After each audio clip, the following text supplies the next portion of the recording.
Okay, so let's get started.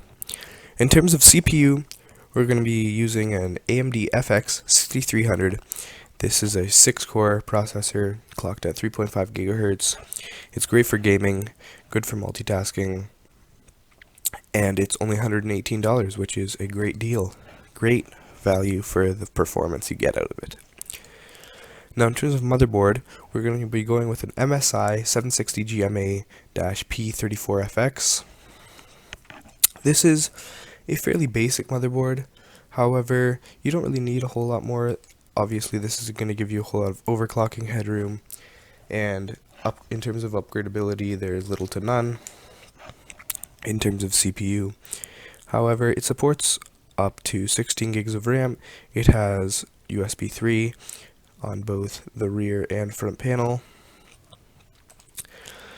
and it supports memory up to 1866, which for the price of only $60, many motherboards do not support that. Now, in terms of graphics card, which is another main thing that you're going to be looking at when building a gaming PC, we're going to go with an Evga Gtx 750 Ti. This is a great graphics card to get you into gaming, and it's on sale right now for only $130, so it's a great choice. With this, you'll be able to play many games at 1080p with medium to high settings with decent frame rates. Now let's go on to RAM. In terms of RAM, we're going to be using G.Skill Sniper Series, 8 gigabytes of that, single stick, as our motherboard supports up to 16 gigabytes with only 2 slots. This allows for future upgradability.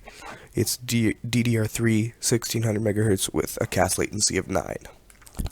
Now, in terms of storage, we weren't able to fit an SSD into this price range, but we are able to fit a Seagate Barracuda 1TB hard drive in. It's only $50, and it will give you double the storage space that you would get with a console. Enough for all of your games, movies, music, etc. And you could always add an SSD later if you choose to do so. Now, in terms of power supply, we're going to get a Corsair Builder Series CX400 30-watt. It's only $42. You could get the 430 watt. It's more than enough for what you're doing. However, if you are planning to upgrade your graphics card, you can spend $7 more and get the 500 watt version. It's $50. This will give you a bit more headroom for future upgrades, etc. Okay, in terms of optical drive, this is an optional component. Now, if you want to save $13, feel free to leave this out. I still find I sometimes use mine, not very often though. It's good to install an operating system, however, now you can do that through USB, so it's not a big deal if you choose to skip it. Just grab an Asus DVD burner, pretty dirt cheap these days. Now for case, this is a component that is highly personalized. This is just my opinion in what is a good deal and a good case. A Fractal Design Core 1000 USB 3 has front panel USB 3, or in this case side panel.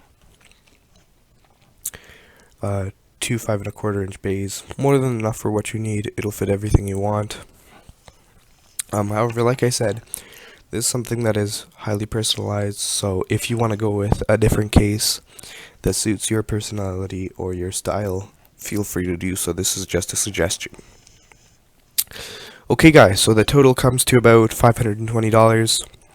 Obviously, shipping and tax are not included. And also, there's no OS included, so if you want Windows, you're going to have to add the amount it costs you for that. But otherwise, thank you guys for checking out this video. If you like this video, please hit that thumbs up down below, leave a comment if you have one, and subscribe for more videos.